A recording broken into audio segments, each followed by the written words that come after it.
Hello everyone, welcome to success classes. I am Gaurav Soin और आप सभी के सामने आज एक इंपॉर्टेंट वीडियो के साथ मैं हाजिर हूँ। And this important video is regarding most important MCQs on higher education system for NET JRF 2021। इसमें मैं मोस्ट इंपॉर्टेंट एमसीक्यूज़ कुछ लेके आया हूँ ऑन हायर एजुकेशन सिस्टम, और एंड तक इस वीडियो को देखिएगा बिकॉज काफ़ी कुछ आपको नॉलेजेबल मिलने वाला है after watching this video. Before getting into it, I would like you all to subscribe my YouTube channel Success Classes and hit the bell icon for latest updates. और हमारी वेबसाइट भी है researchphd.in, जहाँ पे हम डेली बेसिस पे PhD and job related updates देते रहते हैं। जैसे कि जो भी यूनिवर्सिटी में अभी पीएचडी एडमिशन्स ओपन हैं उसकी जानकारी, या फिर कहीं पे भी अगर फैकल्टी रिक्रूटमेंट चल रहा है किसी भी यूनिवर्सिटी में या कॉलेज में फैकल्टी रिक्रूटमेंट चल रहा है तो उसकी जानकारी भी आपको हमारी वेबसाइट researchphd.in पे मिल जाएगी। लिंक डिस्क्रिप्शन बॉक्स में दिया हुआ है। हमारा टेलीग्राम चैनल भी है, आप उसको भी ज्वाइन कर सकते हैं। वहाँ पे आपको हमारी वीडियोस मिल जाएंगी जैसे ही हम प्रीमियर करते हैं।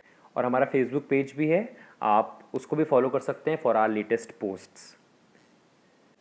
अगर आप नेट जेआरएफ या फिर सेट की तैयारी कर रहे हैं तो Navdeep Kaur ma'am paper 1 and paper 2 commerce का कंप्लीट कोर्स करवा रही हैं अनअकैडमी पे। और नवदीप कौर मैम की स्पेशल क्लासेस भी होती हैं रात के 10 बजे डेली अनअकैडमी पे, तो आप उनको ज़रूर फॉलो कर लीजिए फॉर बेस्ट रिजल्ट्स।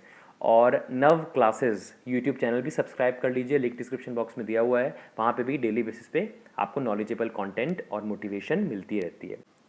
और अगर आप सब्सक्रिप्शन लेना चाहते हैं तो यूज़ कोड नव क्लासेस, जो कि आपको आपकी स्क्रीन पे दिख रहा है।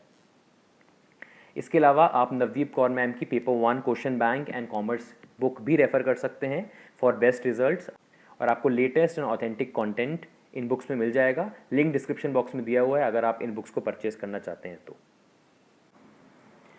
चलिए आ जाते हैं अपने मोस्ट इंपॉर्टेंट एमसीक्यूज़ की तरफ। And these important MCQs are related to higher education system and they are very much relevant for NET JRF 2021। और मैंने ये क्वेश्चंस लिए हैं नवदीप कौर मैम की पेपर 1 क्वेश्चन बैंक से। आप भी बुक रेफ़र कर सकते हैं, लिंक डिस्क्रिप्शन बॉक्स में दिया हुआ है। फर्स्ट क्वेश्चन आपके सामने है, given below are two statements. Statement 1, the UGC in India has statutory responsibilities for maintenance of quality and coordination of institutions of higher education. And statement 2 is the NCTE, being a regulatory body for teacher education in India, comes under the control of UGC। और 4 options आपके सामने हैं, 1 2 3 4। You have to tell me the correct answer.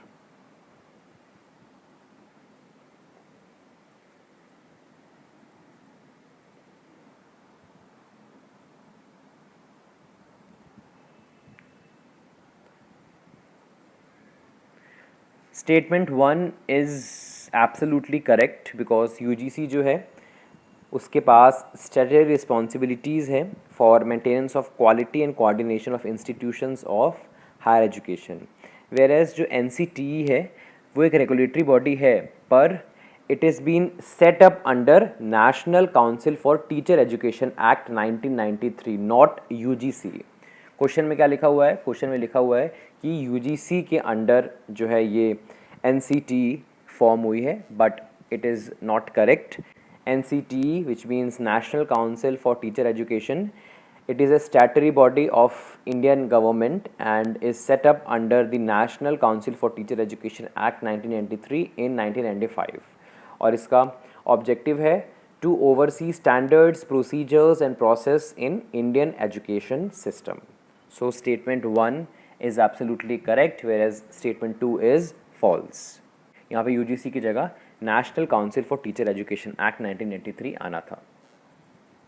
Next question, in the university education system as prevalent now which of the following bodies committees looks after formal approval of curriculum and course of study?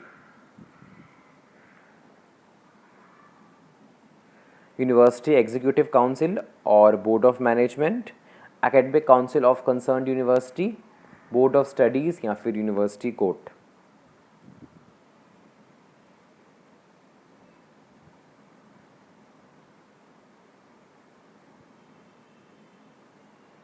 अगर मैं university executive council या फिर board of management की बात करूं तो इसके पास power होती है of managing and administrating the revenues and property of the university and to conduct all administrative affairs of the university not otherwise provided for. Is it clear?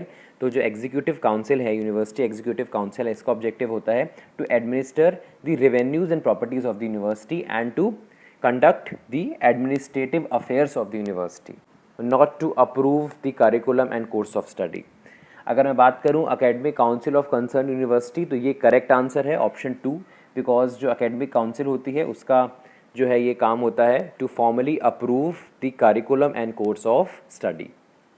Board of studies क्या करता है? Board of studies ये बनाता है, curriculum और course of study बनाता है, पर इसका अप्रूवल कौन करता है? इसका approval academic council of concern university करता है. और ये जो यूनिवर्सिटी कोर्ट होता है इसे सेनेट भी बोलते हैं, और इसका काम होता है to examine and advise on issues related to the university. Is it clear? तो इसका करेक्ट आंसर है academic council of the concerned university. Next question, which of the following committees or commissions in their report recommended that science education and research should receive a higher priority to accelerate the national economy?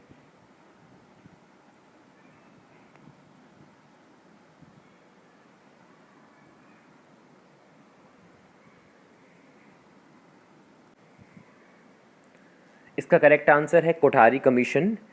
एक एक करके जान लेते हैं. सबसे पहले जानते हैं हम आचार्य नारेंद्र देव कमेटी के बारे में. गवर्नमेंट ऑफ उत्तर प्रदेश ने अपॉइंट की थी एक committee in 1938 with Acharya Narendra Dev as chairman and doctor IR Khan as secretary, और इसका ऑब्जेक्टिव था to examine the conditions of education at the primary and secondary stages in his state which means Uttar Pradesh, और साथ ही साथ improvements with the view to reorganize the whole education system and to raise the standard of education by giving vocational education, and courses should be divided into several self-contained stages. तो ये है आचार्य नरेंद्र देव committee. इसके बाद Mudaliar commission की बात कर लेता हूँ. मुदालियर कमीशन जो है इसे हम सेकेंडरी एजुकेशन कमीशन भी कहते हैं, और इसका ऑब्जेक्टिव था to examine the existing system of secondary education in the country. मतलब सेकेंडरी एजुकेशन को एक्सपैंड करो in each and every districts and states. Is it clear? This is the objective of Mudaliar commission. इसके बाद Radhakrishnan commission के बारे में भी हमने कई बार पढ़ा हुआ है. राधाकृष्णन कमीशन जो है इसका ऑब्जेक्टिव था to improve and extend the Indian university education. Next is Kothari commission, और इसका नाम नेशनल एजुकेशन कमीशन भी था, और इसका ऑब्जेक्टिव था to examine all aspects of educational sectors in India. तो कोठारी कमीशन ने ये बोला था कि साइंस एजुकेशन एंड रिसर्च को हाई प्रायोरिटी मिलनी चाहिए जिससे नेशनल इकोनॉमी एक्सेलरेट हो.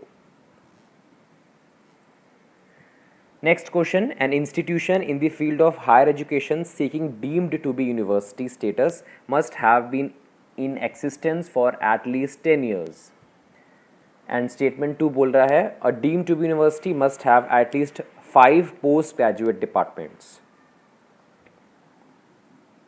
आपको बताना है दोनों में से कौन सा स्टेटमेंट सही है और कौन सा गलत है, या दोनों गलत हैं या दोनों सही हैं.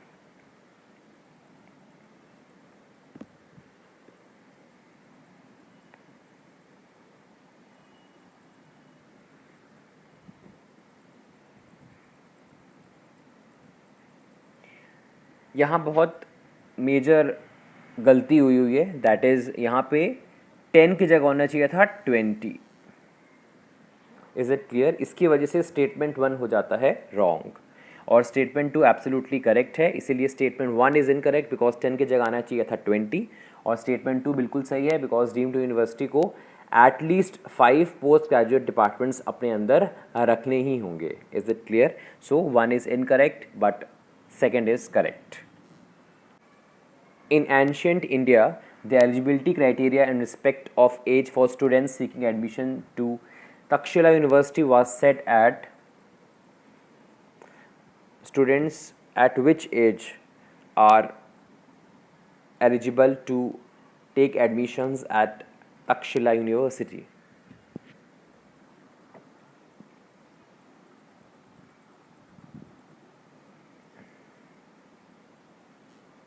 16 years.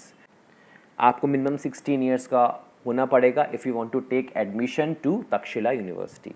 आइए जानते हैं तक्षशिला यूनिवर्सिटी के बारे में. तक्षशिला यूनिवर्सिटी जो है ये लोकेटेड है in the city of Takshashila, जो कि अभी मॉडर्न डे में पाकिस्तान है, and on the eastern banks of the Indus river.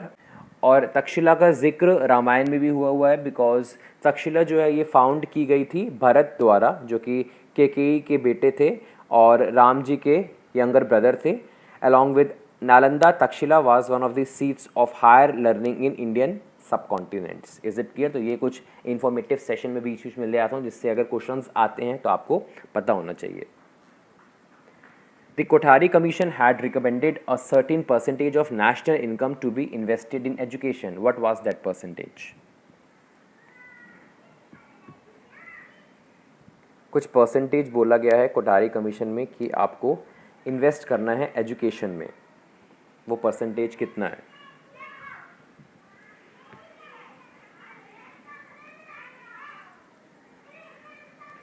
Six percent. Is it clear? ये कई बार हमने पढ़ा हुआ है, it is 6%। Next question, MHRD government of India scheme ARIIA stands for?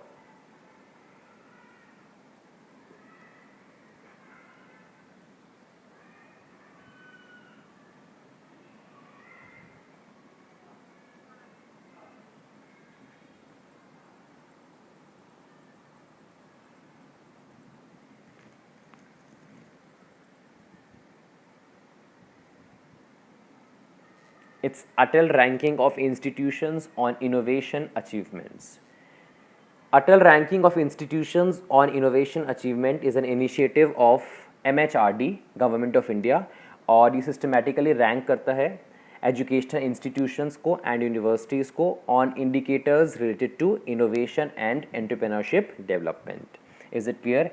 So this was the entire session on most important MCQs on higher education system.